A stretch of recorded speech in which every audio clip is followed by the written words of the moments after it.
ঘরের কাছে সমুদ্র সৈকত মানেই দীঘার নাম থাকে সবচেয়ে ওপরে।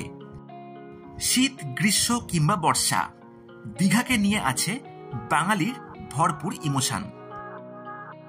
সমুদ্র, আলো ঝলমলে রাস্তা, সবকিছুকে নিয়েই এই দীঘা, যেখানে সুযোগ পেলেই আমরা চলে যাই একা অথবা আমাদের মনের মানুষকে সাথে নিয়ে।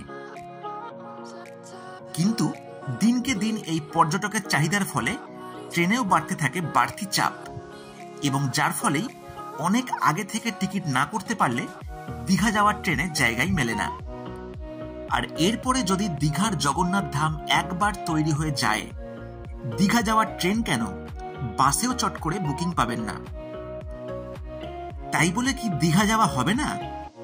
এবার একদিন আগেই প্ল্যান করে দীঘা ঘুরে চলে আসতে পারেন, তাও মাত্র ৪৫ টাকায়। অবাক হচ্ছেন? তাহলে চলুন আর কথা না বাড়িয়ে সমস্ত ব্যাপারটা পরিষ্কার করে তুলে ধরি। হাওড়া থেকে দীঘা যাওয়ার জন্য পাবেন তাম্রলিপ্ত এক্সপ্রেস এবং কান্ডারি এক্সপ্রেস, যেই দুটি ট্রেন বেশিরভাগ সময়তেই থাকে ওয়েটিং লিস্ট।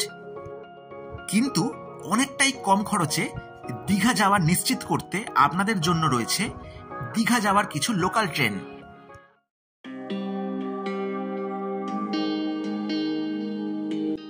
যদি সকালে দীঘা পৌঁছতে চান, তাহলে সাঁতরাগাছি থেকে সকাল ৬টা ৪৫-এ ধরে ফেলুন 38301 সাঁতরাগাছি মেচেদা লোকাল, যেই ট্রেনটি মেচেদা পৌঁছয় সকাল ৮টায়। এই একই ট্রেন মেচেদা থেকে ৮টা ২-এ ছেড়ে সকাল ১১টা ৫-এ পৌঁছে দেবে দীঘা। বিকেলবেলা দীঘা পৌঁছতে হলে নিতে পারেন 08143 পাঁশকুড়া দীঘা লোকাল।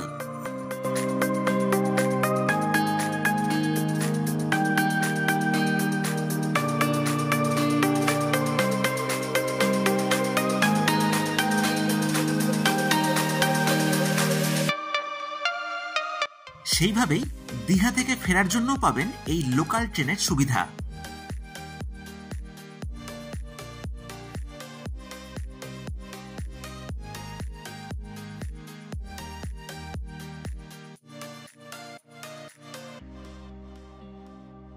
দুপুরের দিকে দীঘা থেকে ফেরার জন্য নিতে পারেন 08140 দীঘা মেচেদা লোকাল, যেই ট্রেন দীঘা থেকে প্রতিদিন দুপুর 12টা 5-এ ছেড়ে মেচেদা পৌঁছয় দুপুর 2:30-টে। এই একই ট্রেন মেচেদা থেকে বিকেল 3টে 10-এ ছেড়ে সাঁতরাগাছি পৌঁছয় বিকেল 4:30-টে। সুতরাং এইভাবেই এক্সপ্রেস ট্রেন ওয়েটিং লিস্ট হলেও দীঘা যাওয়া আর কোনো চিন্তার বিষয় নয়। এর মধ্যে আপনারা কোন লোকাল ট্রেনে দীঘা গেছেন কমেন্টে অবশ্যই জানাবেন। ভিডিওটা ভালো লাগলে লাইক এবং শেয়ার করবেন।